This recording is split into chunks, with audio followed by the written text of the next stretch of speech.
Hello everyone, this है doctor Neha जौहरी और आज हम पढ़ने वाले हैं रक्सटॉक्स।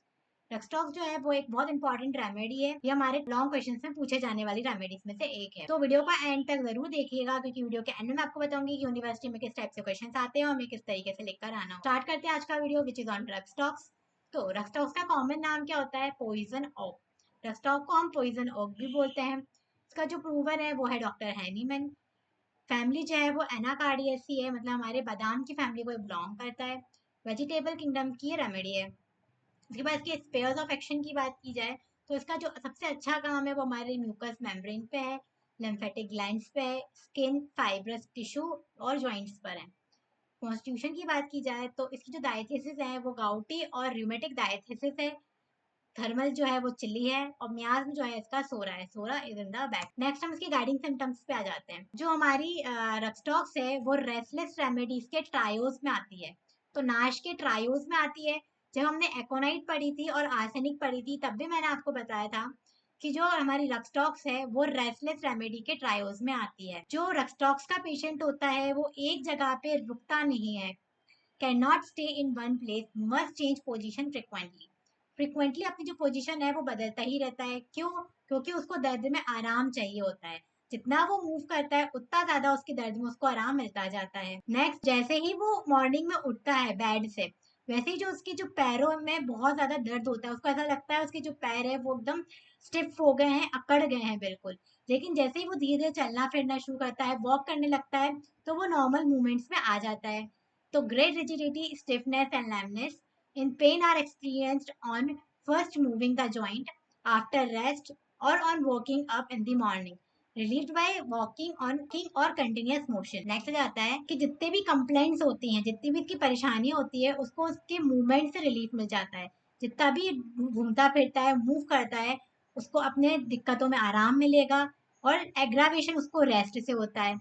तो इसका जस्ट अपोजिट जो थी हमारी ब्रायोनिया एल्बा थी। ब्रायोनिया एल्बा को कहते जो है उसमें आराम मिलता था रेस्ट करने से, बट हमारी रक्सटॉक्स को आराम करने से दिक्कत होती है, उसको एग्रावेशन होते हैं। तो इसकी जस्ट अपोजिट रेमेडी जो है वो हमारी ब्रायोनिया एल्बा है। फिर इसमें आ जाते हैं एग्रावेशन जो है उसको यूजली ज्यादातर नाइट में होंगे, ठंडी हवा में होंगे, रेनी वेदर से होंगे और गर्मी से होंगे, हीट से होंगे। जैसे एग्जांपल दिया है कवरिंग द बॉडी, जब वो अपनी बॉडी को कवर करेगा तो उसको एग्रावेशन होंगे और गर्म चीजों के अप्लाई करने से उसको दिक्कतें होगी। Next, great sensitivity to open air. Open air से भी इसको जो है बहुत ज्यादा दिक्कतें होती हैं। अब जो इसकी टंग है वो रेड ट्राइंगुलर टिप्ड टंग होती है। मैं आपको दिखाती हूँ किस टाइप की। तो जैसा कि आप यहाँ देख सकते हैं, जो इसकी टंग है बिल्कुल रेड है और जो इसकी टिप है ये जो नीचे वो एकदम ट्राइंगुलर और रेड है। तो रेड ट्राइंगुलर टिप्ड इसकी टंग होती है और इसकी टंग में जो है मतलब बहुत ज्यादा ड्राइनेस रहती है। इसका माउथ जो है इसमें ड्राइनेस होगी और बहुत ज्यादा इसका जो टेस्ट है माउथ का वो बिटर होगा, कड़वा आएगा। डिजायर्स होती है इसको कोल्ड ड्रिंक्स की, बहुत ज्यादा ठंडी चीजें पीने की इसको डिजायर रहेगी। जब भी ठंडी चीजें पिएगा तो उसकी जो भी पेट में दिक्कत है, गैस्ट्रिक प्रॉब्लम है, उसमें उसको रिलीफ मिल जाएगा। अब आयोडम एक ऐसी रेमेडी है जिसमें ठंडा दूध पीने से उसके कॉन्स्टिपेशन में उसको रिलीफ मिलता है। अगर कोई आयोडीन का पेशेंट है, बहुत ज्यादा कॉन्स्टिपेशन हो रहे हैं, तो उस कंडीशन में अगर हम उसको ठंडा दूध पिला देंगे तो उसको आराम मिल जाएगा। ग्रेफाइटिस में गर्म दूध पीने से उसको गैस्ट्रिक कंप्लेंट्स में रिलीफ मिलता है। तो ये इसका कंपैरिजन हो गया। नेक्स्ट, इसको बहुत ज्यादा जो तकलीफें हैं रात के टाइम पे होगी। Can not remain in bed in one position. ये एक ही पोजीशन पे बेड पे नहीं रह सकता, ये फ्रिक्वेंटली इधर उधर मूव करता रहेगा बेड पर। में ज्यादातर हमें रेस्टलेसनेस देखने को मिलती है। इसको ज्यादातर डिजायर होंगी मीठी चीजों की, स्वीट्स की, बियर की, ऑयस्टर की। और एग्रावेशन होगा इसको मील से और लिक्विड से। लिक्वर और मीट से इसको दिक्कत आएगी। मील नहीं है वो मीट है, यहाँ पे गलत टाइपिंग है। तो उसको मीट और लिक्वर से एग्रावेशन है। अब इसकी माइंड की बात की जाए तो मेंटली बहुत ज्यादा रेस्टलेस होता है। इसको डिजायर होती है कि एक जगह से दूसरी जगह ये मूव करे। इसको डिलीरियम होता है विद फियर के साथ। उसको ऐसा लगता है, उसको हर लोगों पे शक होता है, सस्पिशियस होता है। उसको लगता है कि इसको कोई जहर ना दे दे। यही जो सिम्टम है हमारा हायोसाइनस में भी देखने को मिलता है।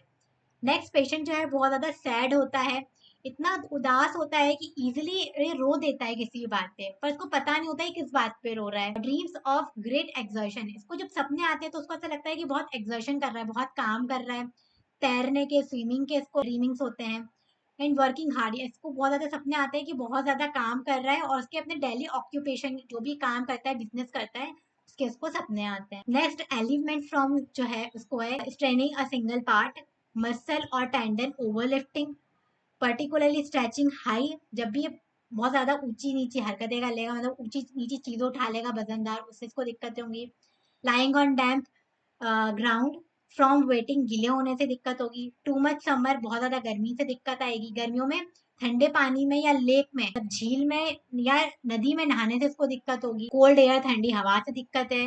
गेटिंग वेट, गीला हो जाएगा, उससे दिक्कत है। व्हेन हीटेड, गर्मी से इसको दिक्कत है। अब बात करते हैं इसके पर्टिकुलर्स की। तो पर्टिकुलर्स की बात की जाए तो जो हमारे रफस्टॉक्स है उसका फीवर बहुत इंपॉर्टेंट है। वैसे तो उसकी डीपी लिखने को आती है, यदि डीपी नहीं आती तो रफस्टॉक्स का फीवर या रूमेटिज्म जो है बहुत इंपॉर्टेंट है। या तो उससे फीवर जो है वो हमसे 5 मार्क्स में पूछा जाता है, या रूमेटिज्म जो है वो हमसे 5 मार्क्स में पूछा जाता है। तो हम बात करते हैं रफस्टॉक्स के फीवर के बारे में। तो रफस्टॉक्स के फीवर में क्या होता है, सबसे ज्यादा जो अच्छी रेमेडी है हमारे इंटरमिटेंट फीवर, कंटिन्यूस फीवर और रिमिटेंट फीवर में। रिमिटेंट फीवर में क्या होगा, बिफोर चिल, चिल के पहले क्या होगा, कफ, ड्राई कफ होगा, और उसके मुंह में जो कफ का जो टेस्ट है वो ब्लड लाइक लगेगा, ऐसा लग रहा है खून जैसा टेस्ट आ रहा है। ड्यूरिंग चिल, चिल के दौरान क्या होगा, कफ ऑफ द सेम करेक्टर, जो कफ है बिल्कुल सेम करेक्टर का होगा, मतलब जो कफ का टेस्ट है वो बिल्कुल ब्लडी टेस्ट होगा। उसको बहुत ज्यादा डिजायर होगी, ग्रेट थर्स्ट, उसको बहुत ज्यादा प्यास लगेगी। जो पर इसकी जो टंग है, जीभ जो है वो एकदम ड्राई रहेगी, उसका माउथ ड्राई रहेगा और थ्रॉट भी जो है वो एकदम ड्राई रहेगा। हीट, हीट में इसको क्या होगा, corners of the mouth ulcerated, जो उसके माउथ के कॉर्नर्स है, मुंह के साइड में छाले हो जाएंगे। पेशेंट को फीवर ब्लिस्टर की कंप्लेन होगी अराउंड माउथ एंड चिन, चिन और माउथ के आसपास। फीवर ब्लिस्टर्स मतलब इस टाइप का, इसके मुंह के और चिन के आसपास इस तरीके के छाले हो जाएंगे, ब्लिस्टर्स हो जाएंगे, उसको हम कहते हैं फीवर ब्लिस्टर्स, जो यूजली फीवर के टाइम पे देखने को मिलते हैं। Patient is very much restless with mental anxiety, patient जो है बहुत ज्यादा रेस्टलेस हो जाएगा और मेंटली उसको बहुत एंजाइटी होगी। ये जो रेमेडी है हमारे रिमिटेंट और कंटिन्यूस फीवर के लिए बहुत अच्छी रेमेडी है। रिमिटेड एंड कंटिन्यूस फीवर जैसे हमें टाइफाइड का फीवर हो गया, इन्फ्लुएंजा का फीवर हो गया, डेंगू का हो गया, इन टाइम की बीमारियों में जिस तरीके का फीवर आता है उसमें जो हमारी रफस्टॉक्स है बहुत अच्छी रेमेडी है। कॉजेशन मतलब उसको दिक्कतें अब किस किन चीजों से होंगी, गर्मियों में नहाने से, समर बाथिंग से, रेनी वेदर में, डैम्प वेदर में, एक्सपोजर टू कोल्ड एयर, ठंडी हवा में एक्सपोज होगा उस वजह से, walking in time places, tank and the river bathing, इन सब चीजों से उसको दिक्कतें होंगी, कॉजेशन होगा।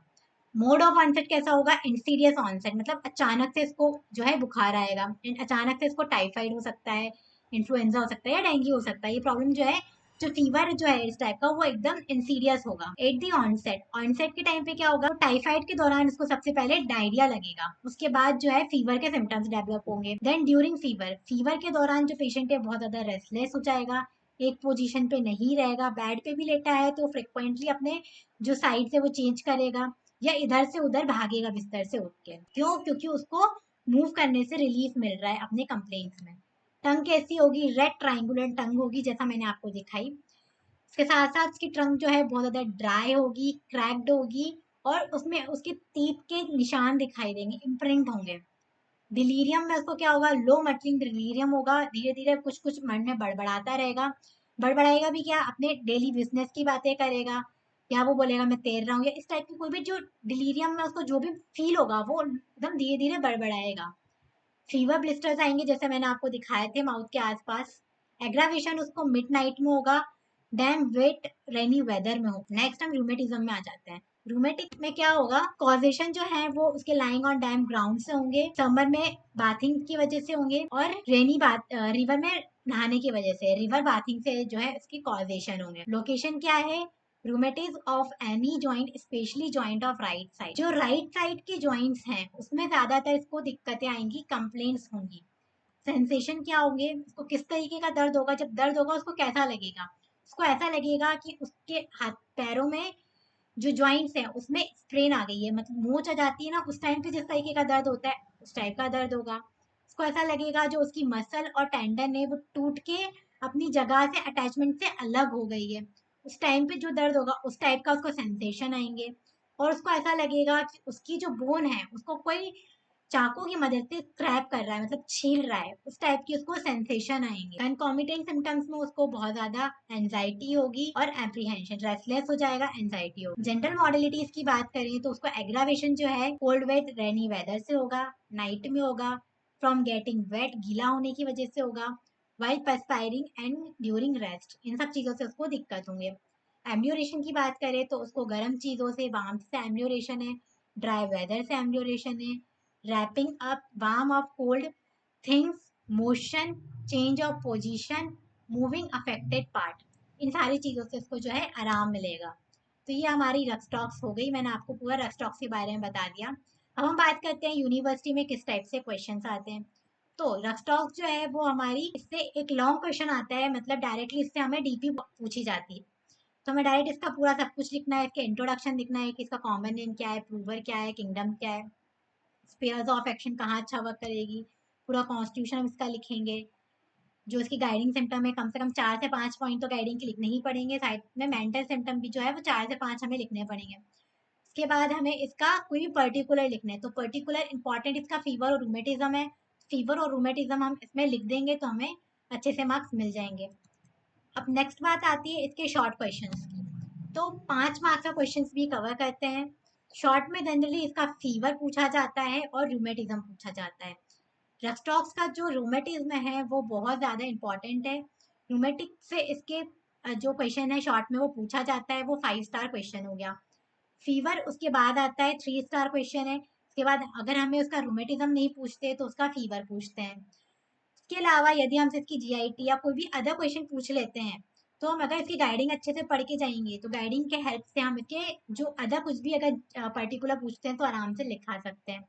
कॉजेशन सारा वही कुछ डाल देना है, बस गाइडिंग से उठा के हम उस पर्टिकुलर पार्ट से रिलेटेड जो सिम्टम है गाइडिंग से उठा के डाल देंगे, वही मॉडलिटीज डाल देंगे, एग्रावेशन एम्ब्योरेशन लिख देंगे, तो हमारा एक पूरा 5 मार्क्स का क्वेश्चन जो है वो बन के तैयार हो जाएगा। यदि आपको मेरी वीडियो पसंद आई है तो लाइक करें, सब्सक्राइब करें। Thank you.